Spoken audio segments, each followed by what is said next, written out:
Hi, welcome back. So we're in Chapter 5, Prediction by Probability, the univariate concept of probability. In particular, we are discussing probability of discrete values. And don't forget, we are at this path of the map. As it turns out, there are some specific distributions that are used over and over in practice. Thus, they have been given special names. And there is a random experiment behind each one of these distributions. These special distributions are used frequently in different applications, and we will try to provide the probability mass function for all these special random variables. But rather than just trying to memorize the probability mass function, we should actually understand the random experiment behind each one of them. Let's start first of all with the simplest one, called the paranoid distribution. When you have a specific variable, let's call it x, and it have only two possible outcome of success or maybe failure of 1 and 0. Something I call it p, the other one will have 1 minus p. This is the basic idea. It turns out that the probability mass function of this x is going to be, of course, distributed over the p for x is equal to 1 and 1 minus p for x is equal to 0. Usually in many books you could see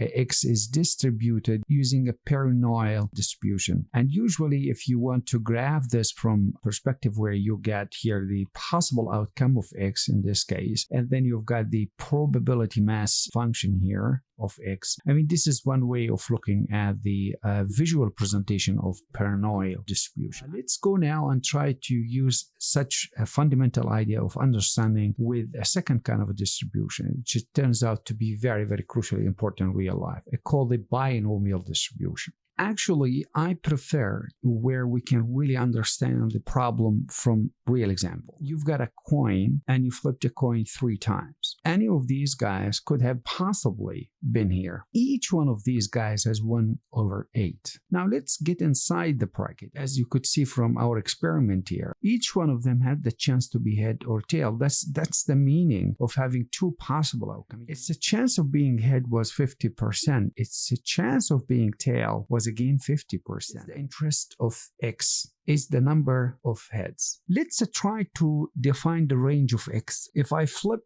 this coin 3 times, is it possible that I got no head at all? Well, yeah, it is possible. So it's possible that I get 0 head. It is possible to get only 1. It's possible to get only 2. It's possible to get only 3. As it turns out that the range of x for any of these kind of experiment, well, it's obvious is going to be somewhere between 0 and it's going to be maximum go to n. And n will be matched the exact number of trials such that n is equal exactly the t. What we are saying, I would like to find the probability of getting exactly 2 heads. What we are interested in to answer is this case. What is the probability of this case to happen? Let's go ahead and look at each one of them separately. Let's see when 0 had happened. It happens to be only here. Well, don't forget, we know the probability of this to happen, which is 1 out of 8. Get back here and observe when the head happens to be only 1 time. We've got this or this or this. So we got 3 out of 8. 2 times, and this is what we are interested in, don't forget. And once again, if you capture them, it's going to be 3 out of 8. And finally, all the outcome is head. That is going to be 1 out of 8. Of course, to sum this one, it has to come to 1 or 8 over 8. I was able to answer this question using just a manual way of looking at the problem. Let's look at the anatomy from different perspective as well. Just grabbing this one out here. The probability of this 0.5, and when I say and, I am actually implying the multiplication. And chance was 0.5, and its chance happened to be 0.5. If you multiply these guys all together, 0.125. It is as if I am saying it happened here, or here, or here. Now, if you sum all these guys together, you will get the result 0.375. See, this is an identical result of what we have got. Another way of looking at the problem. Let's look at this from combination and permutation perspective. First of all, the order seems to be a matter because you could have the head here, or you could have the head here and the rest and tail all in the middle. That means it is a combination problem. Could have 3 chosen 2 out of these 3. The factorial of 3 divided by the factorial of 3 minus 2 multiplied by 2 factorial. So the result is 3. It's exactly what we were calculating just now. It's a 3 out of 8. And I have to capture the probability of each one of them. A 3 multiplied by the 0.5, the probability of getting ahead, twice, since what we're looking at, multiplied by the probability of not getting ahead, which is fail in this case, to the power of 1, to result 0.375. All 3.75, we have reached out to it from very much different perspective, depends on the way you look at it. Now, the binomial distribution of probability mass function of that variable x, the choosing k out of n multiplied by the probability of what you want to choose, that power of k multiplied by 1 minus probability to the power of n minus k. I mean, this is the model. This is the formula. Now, to carry on special distribution of a discrete value, we're going to now discuss something called the geometric distribution. Well, the random experiment behind the geometric distribution is as follows. Suppose that we have a coin with a probability of head to be p. Actually, what we are interested in, if we toss the coin as many until we observe the first head, then we stop. Now, the question is, what is the range of this x? From the first time I could have got the head, or maybe the second, and the things can go on and on. Imagine if I would have to tell you I flipped a coin 1 time and I get the head. What was the probability of getting 1? It's 0.4. I flipped the coin first time and the second time. Since the second time, it means the previous one I didn't. So I have actually had the 0.6. So what's the probability then in this case when I have 2? Well, that can be 0.4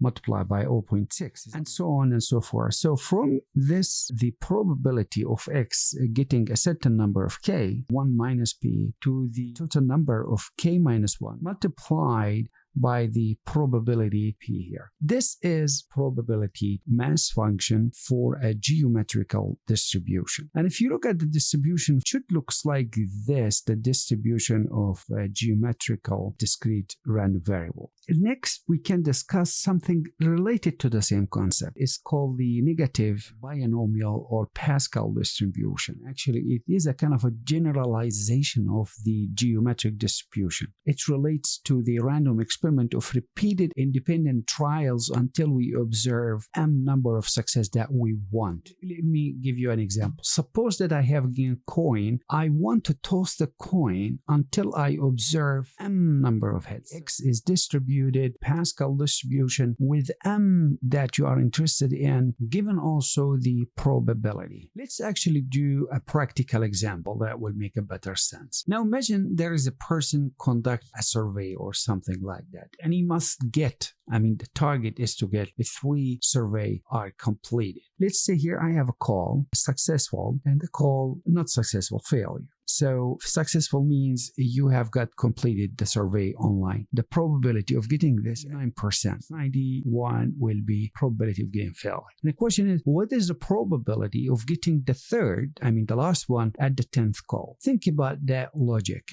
From 1 2, 3, all the way to 9, I would have had 2 successful surveys. It's guaranteed that the 10th should actually be a successful one to close my deal. Let's look at the previous one. And then we get this binomial for this particular case. What I have done is just calculate the probability of getting these 2 absolute successful in these 9 different calls have been placed. But we left the last one. What shall we do with it? It's obvious, because it can have happened in any of these 9 or the 10th. So we have to multiply that again by the probability of success, which is we are after 0.9. This is the logic of solving the problem. To this end, we can put all of which in much more official way of looking at that. If we apply the formula here, we'll get a probability of 0.0135.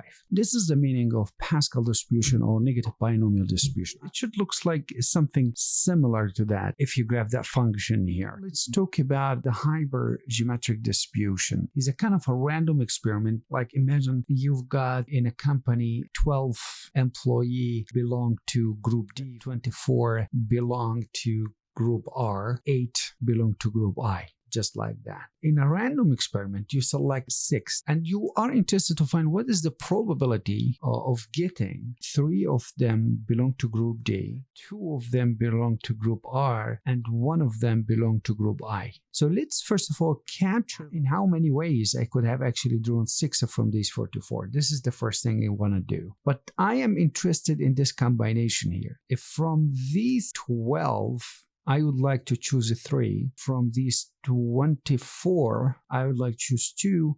And then from these 8, I would like to choose 1. Now, this logic of multiplication, I shouldn't be going through again because the logic is in there. This is called the hypergeometric distribution. And the last one to discuss, Poisson distribution. Now, basically, I could say that Poisson distribution is one of the most widely used probability distribution. It's usually used in scenario where we are actually counting the occurrence of certain events in an interval of time or space. I'm going to start with an example. Let's assume that you are publishing articles which are read by a number of people. After they read, say, for example, they rate you with a certain way. Now, what we are interested in, imagine in the WK+1 next week, okay, you are going to publish the AK+1 articles, which you know that there are a number of people they're going to read. And what we are exactly interested in is to know what is the value of the space. Imagine the historical data I have access to check out the previous year. So in 1 year, 59,000 people have read from A1 to AK. 888 people rated the article to be good. The probability is going to be equal to 0.015. What I'm saying about this number here, it is the number on this week, but the 59,000 actually is the sum. We need to convert the information that we have into a week up to this point here. The expected number of people who are reading, 1,134, and I expect the average number of people who are liking is to be 17. So now we have all the information. The question is, what's the probability X is going to be equal to 20? Well, I know the probability now is equal 0.015. Let's say I know the number of readers, call it N here, is equal, say, 1134. Could you tell me what is the average lambda here? So it is going to be N multiplied by P. You get actually exactly 17, which is the velocity we're talking about. So why I'm saying that, because now we can actually define, given that lambda is equal just N by P. Let me remind you with the binomial distribution formula, given P and N. We can say the probability here is actually equal lambda over N. What we're going to do actually here, we're going to substitute this expression for P into the binomial distribution.